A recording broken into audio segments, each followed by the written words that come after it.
welcome to our takeover of Battersea. Hope you're going to enjoy the next 40 minutes or so. We've got some very special guests coming up for you as we look ahead to the second of 3 London games here this season. 16 years after the first. What an incredible journey it's been. Man who's been responsible for a lot of that and for bringing over these games is our first guest. Please welcome out the Commissioner of the NFL, Rodger Goodell.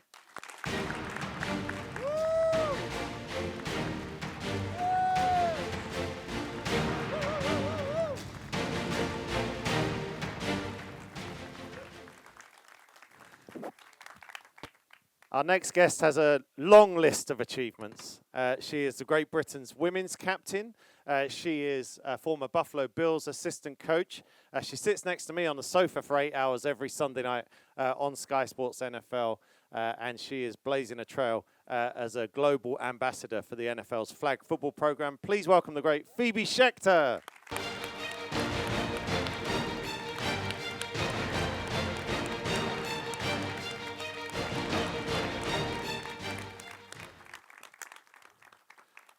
Okay, our next guest is one of the best running backs of his generation. He was a 3-time Pro Bowler. He was the NFL's rushing champion in 2011. And now you'll see him on the NFL Network. You'll see him on Monday Night Football on Channel 5. Please welcome MJD, Maurice Jones-Drew.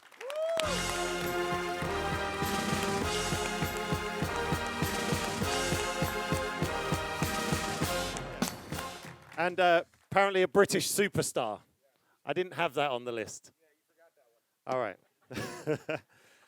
All right. Our last guest is also a superstar, one of the very best to ever suit up and play in the NFL. A star of the Buffalo Bills, a Pro Bowler, an All-Pro, and a member of the Pro Football Hall of Fame. Give it up for the great Thurman Thomas.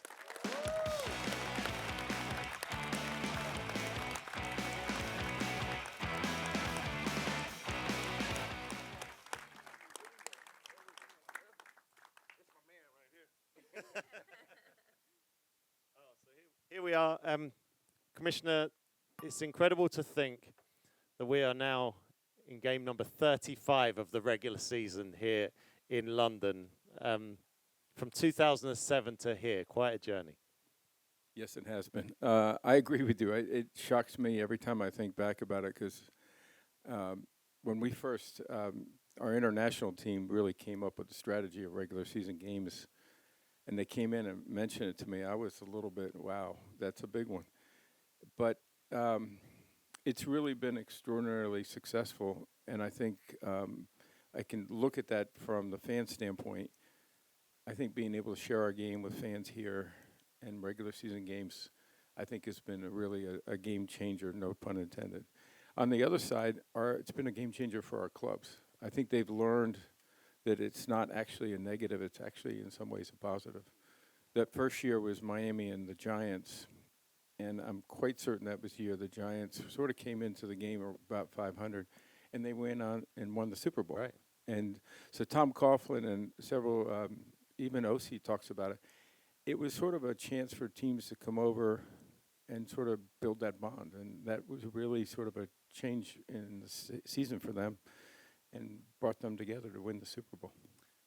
Phoebe, I mentioned some of your achievements. Should just mention as well, Phoebe is a nominee and shortlisted in the Game Changer category for the Sports Women of the Year Awards. How about that?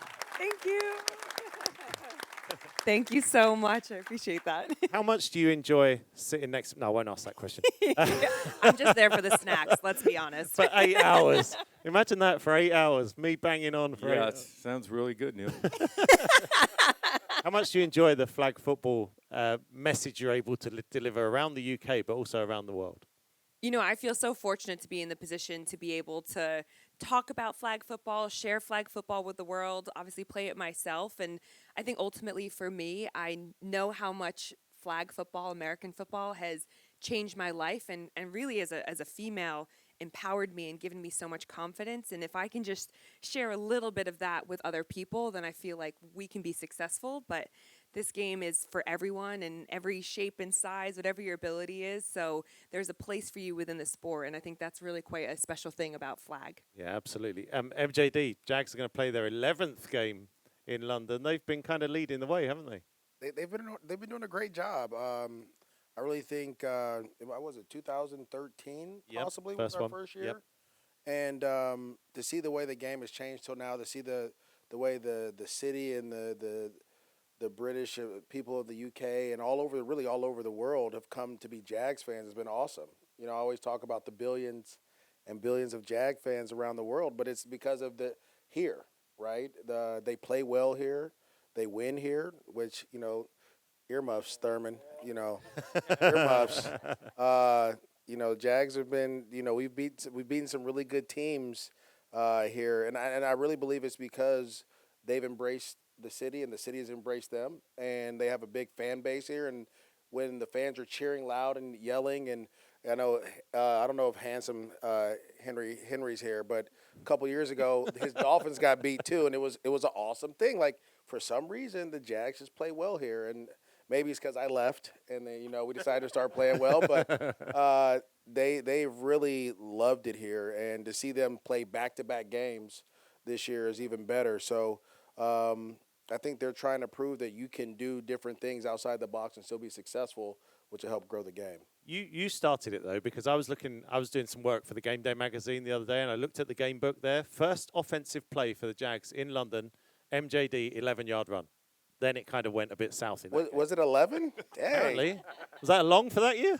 For against the Niners, yes, they were really good that year. They had a top defense. Yeah, I mean, I remember coming here for the first time and bringing my family and kind of not really, I was more of a superstitious guy, so I stayed in the hotel and didn't leave.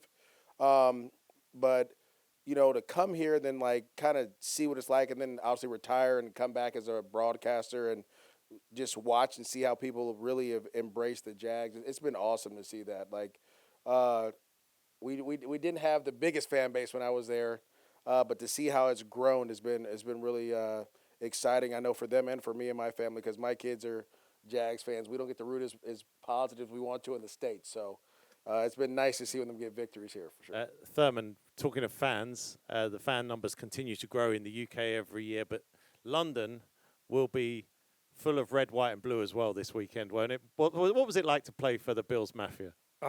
It was great. I mean, it's one of the top fan bases, I think, in the National Football League, along with teams like Dallas and Pittsburgh and Green Bay. They travel very, very well. The Bills have really done their homework. And you know what? When you have a guy like Josh Allen as your quarterback, one of the top guys in the National Football League, you're going to have a great following. You're going to have a great fan base. And I think he has brought that back. You remember, the Bills went after the year 2000. They went 17 years in a row without making the playoffs. I mean, you talk about a drought. That was a drought. And you bring in Sean McDermott and you bring in Josh Allen and Stephon Diggs and got Von Miller last year. And, it's a different atmosphere. But even throughout the drought, the Bills fans really supported their team no matter what, whether they won, lost, or whatever for those 17 years. I mean, I think year 17, they set an all-time record for season tickets. And you just don't see that for losing for 17 years. And all of a sudden, you set a record. And so their fan base has been tremendous. I know a lot of people talk about the weather in Buffalo or whatnot. Me and Maurice been talking about it since I got here. Best weather. But you know what? The players embrace it. The organization embrace it. The former players that played there, we embrace it. Myself, Jim Kelly, Steve Tasker, and a number of other guys, we still live in Buffalo. And, it's just a wonderful fan base, and it's also wonderful to see them, try to accomplish what we didn't accomplish 4 years in a row, which is trying to win a Super Bowl. But I think this year they got just about as any good chance of anybody of getting there and winning the Super Bowl this year. All right, this is your chance. Yeah, Bills fans. Crowd goes wild. They're everywhere. Yeah, everywhere. Judging from that flight over on Virgin the other night, there were a lot of Bills fans who were flying over. The plane was chock full of it. It was fun. Just what you needed to try to get sleep. Let's go, Buffalo. All right, this is your chance to ask questions of our panel. We want you to contribute a lot to the next 35, 40 minutes or so. So if anyone's got a question to kick us off, yep, lady there. There's a mic runner coming down There we go. My question is for the commissioner. Why has the Super Bowl price gotten so out of hand? I've been a season ticket holder for the Bills for over 25 years. And it's like almost impossible, unless you want to give up your kids' college fund or something, to go to the Super Bowl for season ticket holders. And for the last few years, I got to admit, thought the Bills were going, so we made arrangements, playing fair, trying not go through one of the travel agencies that are trying to charge an arm and a leg, but we were going to be without a ticket. But we were going to get a ticket no matter what it took, because we want to be there.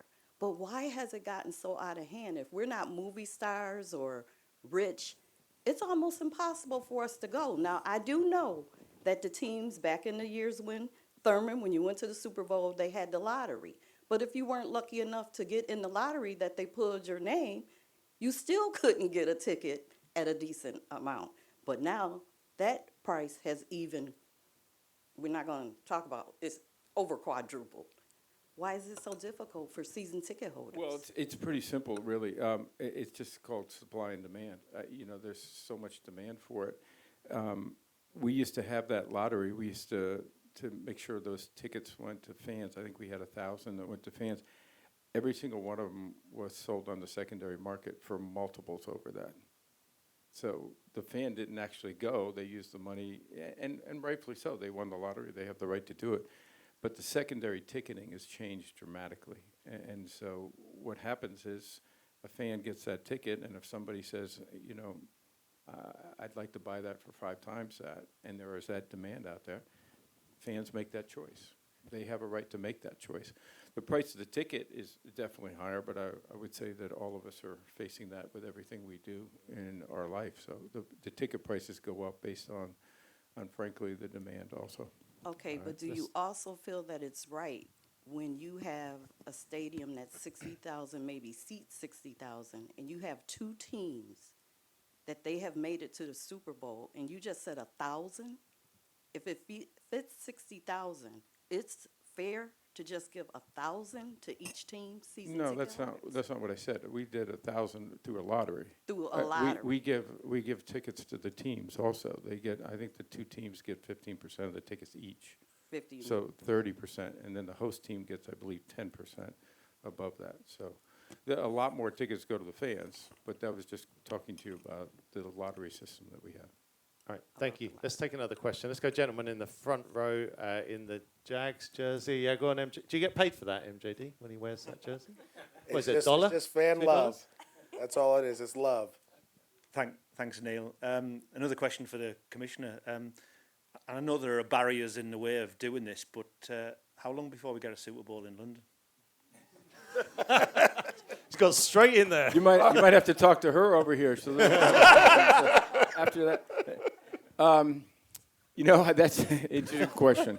It sort of goes back to I think a fundamental point that she's making too, which is the loyalty of the fans and how important they are. And so for us to play a Super Bowl in a city where we don't have a franchise, that would be pretty hard to do. It's not impossible, and it's something that has been discussed before. But I think being able to play it in one of our cities, it's a huge economic boost to those cities. Our fans live in those cities also. I think that's important. Not that we don't have great fans here. We do. And so, as the international series develops, maybe that's a possibility as we play more games here. I think that's not out of the question. But at the end of the day, I think right now our formula will stay the same about playing in cities where have franchises. So you want to ask the second question? When are we going to get a franchise, right? That's my question every year. Let's save that one. Are we? Oh, are we? I've said it every year here, and every year I feel more enthusiastic about it. We came here originally, and it was more of a show. But now you can see it. When we're in that stadium, and we'll be in Tottenham this week, Wembley last week, you see how sophisticated the fans have become, how passionate they've become, how they understand the game. And so you really, it's not much difference between being in a stadium here and a stadium in the States. So I do believe a team could be successful here with the support of the fans and support of the media and really the corporate base here as well. I think that's possible. I think the competitive issue is the one that we're still trying to really evaluate, because the scheduling is one thing in the regular season. When you get to the postseason, nobody knows who's anyone's playing until we get to that Sunday night. That's a tough dynamic. So there's still some more work to be done on that, but I don't rule anything out. That could be our home field advantage. Buffalo gets the snow, we get jet lag. Everyone's got to have a home field advantage. Thurman, what was it like to play in those Super Bowls with the Buffalo Bills? I remember interviewing your great coach, Marv Levy, once, and he said you guys didn't win one of those 4 in a row, but you showed, and his phrase he used was fantastic, great intestinal fortitude to get up off the mat. Right? I mean, Marv Levy loved his quotes. He was great with that sort of stuff. What was it like to be on that big stage? Well, I mean, obviously we wish we could have won at least one of them. But I think over time, when you really look at, and you talk about the Buffalo Bills and you talk about the 4 years in a row that we went to the Super Bowl, I mean, there's not a lot of positive you can take out of that. But the only positive that we can take out of that is that, we went to 4 straight, and nobody's ever did that before. And I know we lost 4, but I tell you what, the players that we had, the organization, and the fan base that kept following us every single year, we were trying our ass off to try to win one. Really, we were. I mean, we really were. But we had guys on that football team, man, that just was just like, okay, we got to the first one. We lost to the Giants. Then we lost to the Redskins. Then we lost to the Cowboys. And by the time we got to that 4th one, we were like, it was a bit nerve-wracking, really, because you didn't want to lose that 4th one. But every single year, every single game, something happened. Something happened that made us not win that football game. And I don't know if it was a curse or not, but I can tell you what, I would go down that path again with the same group of guys that I played with: Darryl Talley, Jim Kelly, Bruce Smith, Andre Reed. And like you said, Marv was great. Marv handled it very professional after every single loss. And the one thing that I do remember out of all of that, all 4 losses, is that Mr. Wilson, our owner, who passed away several years ago, he came into the locker room after every single Super Bowl and shook every guy's hand. And like I can remember for myself, the last one, the last Super Bowl against the Cowboys, he was like, Thurman, if you didn't have 186 yards and 3 touchdowns against Kansas City, we wouldn't be here. And he did that to every single player in that locker. And that meant a lot to the players, too, for the owner to come in and just pick out a play for Jim, Andre, Bruce, guys that were on special teams, and picked out a play that said, if you don't do this, we don't get here. And so, yeah, it's been tough. We're close, but we haven't gotten there yet. But I do believe that this team, as long as Josh Allen can stay healthy, we will have an opportunity to do that. But they say, well, when you guys do it, what do you have to do to get there? I said, it's simple. We got to beat Kansas City. That's basically what we have to do, because they've been the team that has kept us out of the Super Bowl in the last couple of years. Them and Cincinnati. Cincinnati's having a tough year right now, but listen, I enjoyed the ride. I enjoyed talking about it to the fans. All the players, we don't hold back anything. We don't hold any grudges or anything. Yeah, if you want to talk about all 4 Super Bowls, hey, we're here to talk about it. We're here to talk about it. We don't shy away from it. I mean, it happened, I've gone to a lot of speeches throughout the years, and the last couple I've been through, I've always said, do you want to talk about the 4 years of losing 4 years? And a lot of people say, sure, yes, we do. And then, we'll get into it and we'll start talking about it. But everybody know our history. Everybody know. I mean, if you mention the Buffalo Bills to anybody, they'll be like, oh, you guys went to 4 Super Bowls and lost 4 in a row, right? I mean, that's the story, right? So, But you know what? I love it. I enjoyed it. It was a great time in my life for the players and really the city of Buffalo, because when you look at that organization, those were probably the best 4 years of that organization. The 4 years of that organization, this organization's been around for what, 65, 66 years now. And obviously we're trying to get back to where we can win a Super Bowl. So I love it. I want to just add one thing. Obviously, that was a great team, and I agree with Thurman. To get to 4 straight Super Bowls, that's a great football team. But what I was so impressed with, I want to tell this quick story.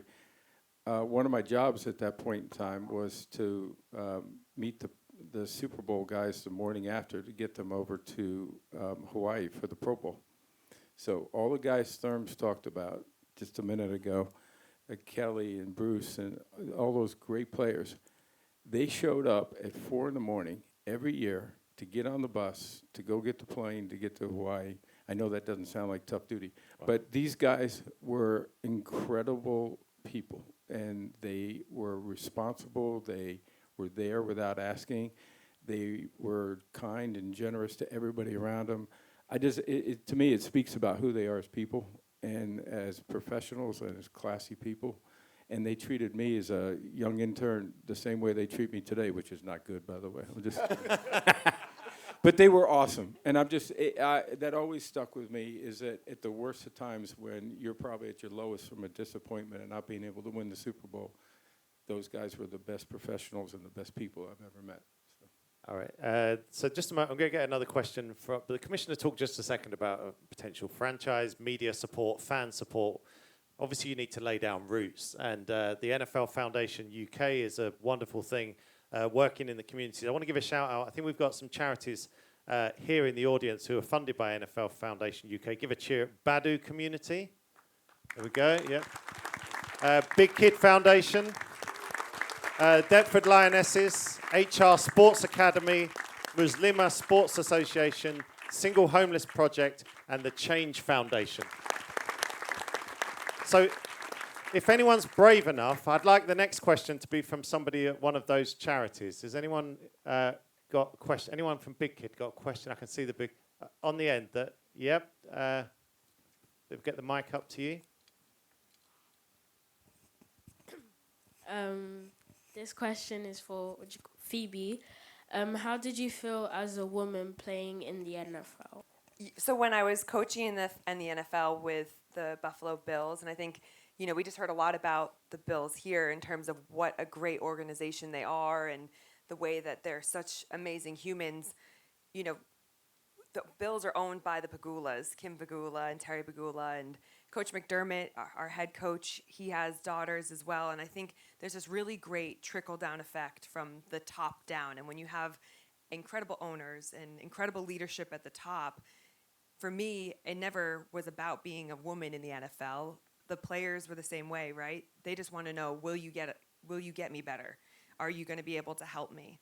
And I think that was probably the thing you have to focus on, right? Because I'm there to be a coach, and it doesn't matter what I look like or what my gender is. And when you've got an organization that truly believes in that, and I know I've spoken with a bunch of these guys about kind of what culture is, right? We all kind of hear that word, and it's really buzzwordy, but I would say Buffalo truly live culture day in and day out. To get to 4 Super Bowls is such an incredible achievement, and to keep going back and pushing, and they're like that now, right? You keep getting to the championships, and you keep pushing, and so for me, I wanted to get better. I wanted the guys to trust me, and we all could grow together, so I feel really fortunate that they treated me like a coach, because at the end of the day, I'm just there to help a team win. Great question. So I just want to let you know, because you helped me out, they gave me 2 tickets to tomorrow's game to give away. So I'm going to give those tickets to you. All right? Enjoy the game. Let's go. Hey, way to be brave. I mean, you're fist bumping me. You're paying for them, technically. No, that was great. Good for you. Great question, and enjoy the game. And great work that's being done through the NFL Foundation UK. Let's take another question. Gentleman in the front, in the Giants jersey, right down the front here, in the front row. I remember you from last year. You were very excited to be here in London every year. I love it. I have a question for the commissioner. I I would like to know if it's expected. The question is in regards to the Jaguars. They played 2 games this year in London. Do you expect the same next year? Since you said if it works, maybe we get free to. I've heard this question from someone who got it to you like a year ago in Germany. Shad Khan spoke about it as well, didn't he, this week? Said they're keen to see how it goes and they may do it in the future. Yeah, I think one of the things we do when we're putting together the international schedule every year is we really try to learn something, do something different that will help us advance the series in some ways. And this year, there's really 2 new things, really. We're playing 5 games in Europe for the first time. And second is we're playing, the Jaguars are playing consecutive games over here and staying over here. And part of that is just to see how would teams react to that. How would, is it a competitive disadvantage or advantage one way or the other? How they react to, being away from their facilities for that long. How the fans respond to it by having, we have 3 games here in London, in 3 straight weeks, 3 consecutive weeks. So we'll learn something from that will help us determine, can we play more games? Could a team actually play over here?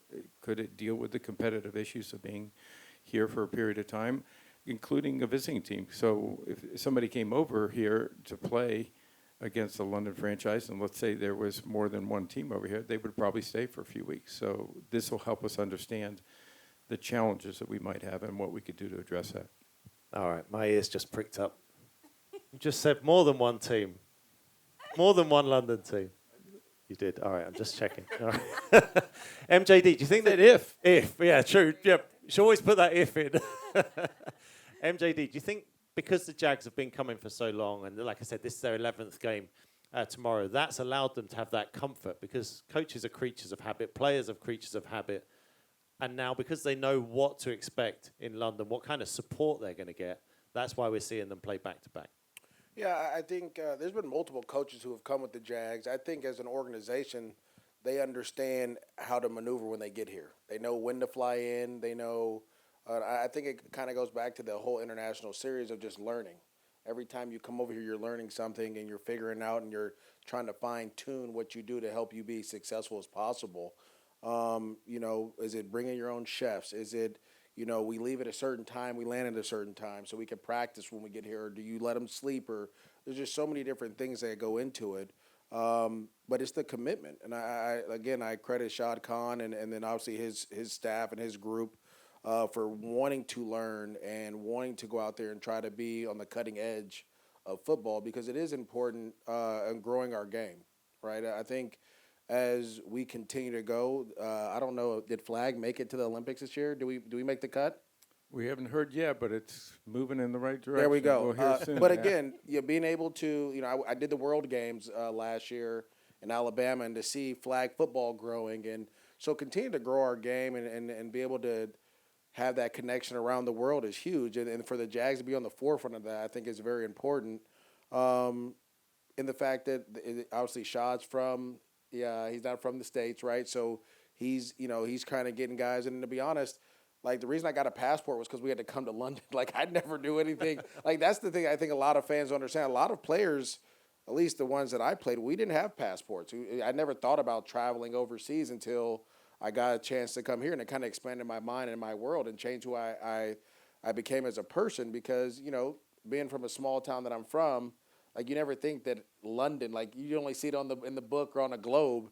You finally come over, then you kind of, get to know people and meet different people and create relationships. And as the Jags keep coming, they're creating more relationships and their players are creating and they have their office here as well. They have people working and, again, they have boots on the ground trying to figure it out, and it gives them a competitive advantage.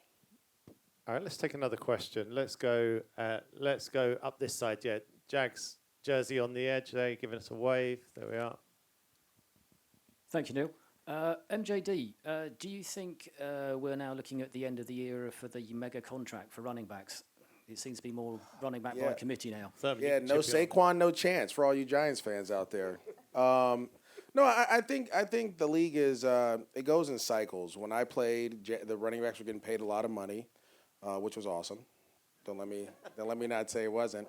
No complaints at all. But I think as we start to see, if you allocate so many resources to one position, if that position gets hurt or that position doesn't play well, and then you put your team in a bind. And so it's important, everybody said there's a million ways to skin a cat, but in the NFL, there's really one way to keep your team successful, to be like the Buffalo Bills, to go back-to-back Super Bowls, is you have to draft well, and you have to pay those guys that you draft, right? And you have to make sure when you do pay those players that they're worth that compensation. The locker room is a very unique it's just a very unique situation where you have guys from all different kind of races, religions, financial backgrounds, all over the place. But the one thing that in that locker room is if you get paid a certain amount of money, there's expectation from you, right? There's an expectation for you to play up to that money that you get. And so a lot of times you see with teams that may pay a player in free agency or may pay a player and just, the player may not be worth it. You start to see that team fold a little bit because there's other guys in that locker room that want to get compensated for what they're doing. Obviously, this year you saw Josh Jacobs, Saquon, Tony Pollard all get the franchise tag. And then Nick Chubb was up for a new deal. He just got hurt, right? So it is tough for the running back position. But as we know, if you can't run the football, right, Buffalo, you can't win, right? And I think it's important that you have a guy back there and that you understand how to utilize him and not wear him into the ground throughout the week so that he can perform for multiple years for you. So is that where it's changed? So Thurman led the NFL in scrimmage yards, rushing and receiving 4 straight years, the only player in NFL history to do that. So you were one of those true multi-dimensional running backs. You never came off the field. Has it changed now? Because we see a lot more platoon at that position. Is that fair to say? Yeah, it's changed. Obviously,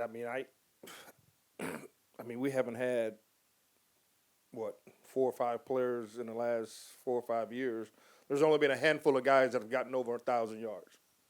And that has declined dramatically from the time when we played. You would see, you see 15, 20 guys over 1,000 yards. And now, but I think the game has changed. The rules have changed. When you had Tom Brady and Peyton Manning, Drew Brees, Phillip Rivers, all those guys, it was throw. They wasn't even worried about the running game, really. But I do think the game has changed dramatically. But I think now what I've seen this year, and I think what has made Buffalo better, is that we're not relying on Josh Allen to be our leading rusher every single game. We're not relying on that anymore. And now Josh's completion percentage is up. We're running the football effectively. But you don't see that in the NFL hardly anymore. One of the strange situations that I'm still trying to figure out now is how is Jonathan Taylor not playing for the Colts right now? He's a very unique, very skilled running back, and he's not playing. I don't get that. But the game has changed now. You have 2 or 3 guys that are at that position now that are doing different things. We'll see. I really don't know where this is going. I think there is a trend now when you do see it now that teams are running the football a little bit more. And so that gives you the opportunity to maybe go to college and draft a guy that can play first, second, and third down. You're not seeing it right now, but it gives you an opportunity because I think, a lot of these college teams are throwing the ball. A lot of them do run the football too, and that gives them an opportunity for teams to find that running back. And so hopefully it'll change. I'm always be that guy like Maurice. Always. I'm going to need 20 to 25 carries every single game. Pay me for all of them. Yeah, and so every carry. Every carry. So hopefully it'll come back. I don't know if it will or not, but this is the way that the game has gone now, and you're paying a lot of money to quarterbacks because they're the lead guy on every single team. So I noticed as well, talk about changing and quarterbacks. You mentioned Josh Allen, some of the young quarterbacks that have come in. There have been 52 games so far this year where at least one quarterback has been aged 27 or younger. That's the most in NFL history. I mean, that's exciting. We see someone like C.J. Stroud enter the league. You know, you were there when he enters the league and you give him the hug and give him the shirt. But to then follow it up with the month he's had, I mean, the game's in good hands, isn't it, with these young passers? It really is. I think that's true for all the young players, but a quarterback position, I mean, 3 starting quarterbacks are rookies this year. I mean, that's really incredible. And then you see the competitiveness of our games. I think, you know, we've seen an unprecedented amount of competitiveness across the 32 teams. And, you know, we see it every week. I think 50% of our games are within 1 score in the fourth quarter. Yeah. That's just great for fans. Ultimately, and the teams are competitive from a coaching perspective. We got a coach here and 2 players. These are the folks who deserve the credit for that. All right, let's take another question. Let's go I'm going to annoy the mic runners. Gentleman in the green T-shirt, right in the middle. If you can wave your hands so they can see you. Thank you. Thanks. Question for MJD and Thurman. As a running back in the NFL, how physically demanding is that position? And did you ever play different positions before the NFL? I didn't. I mean, I played different. I never came out the field when I was in high school. I played 1 year, couple of plays at Oklahoma State at defensive back, but it was mostly running back.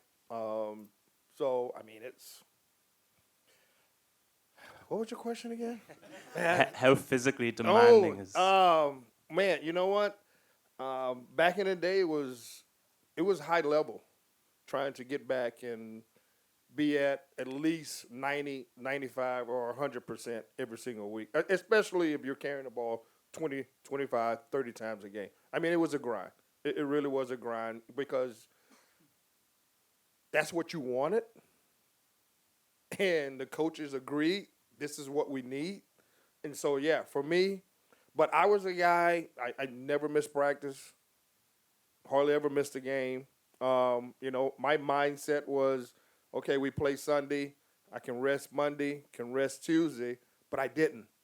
I was in the training room, getting treatment, getting my body ready to go to start practice Wednesday. So it was a grind. It really was a grind. Back in the day, it was a grind to try to be healthy every single game. And, yeah, sometimes you were healthy, sometimes you weren't. But, yeah, it was a physical, draining experience all year long, you know, for the guys that played running back. I would say my career is a little bit different. First of all, thank you, Roger, for changing the rules while I was playing, because it was a couple years too late, but we got the most out of it. When I came in the league, I played under the same rules that Thurman did. So we had 2-a-days. We were hitting all the time. It was very physical. You had to learn a routine to how to take care of your body, right? Coming from college, they never tell you about massages or the different things you can do to help you recover faster. And so you have to learn that. As I got older, we had new CBAs, different rules. The player safety initiative came in, which, you know, we didn't have to practice as hard. We didn't have to practice half the time because we weren't in double days were taken out, which was nice. But it's always taxing. I think the same thing for quarterbacks, offensive linemen, running backs, linebackers. You're always, you know, because you're running into people full speed, right? So you gotta be able to adjust. The most important thing is whatever's ailing you or hurting you, you have to make sure that you get on top of it right now, right? The sooner you can get ice on it, the sooner you can get a massage, the sooner you can start taking care of your body to recover, the faster you can get back to 100%.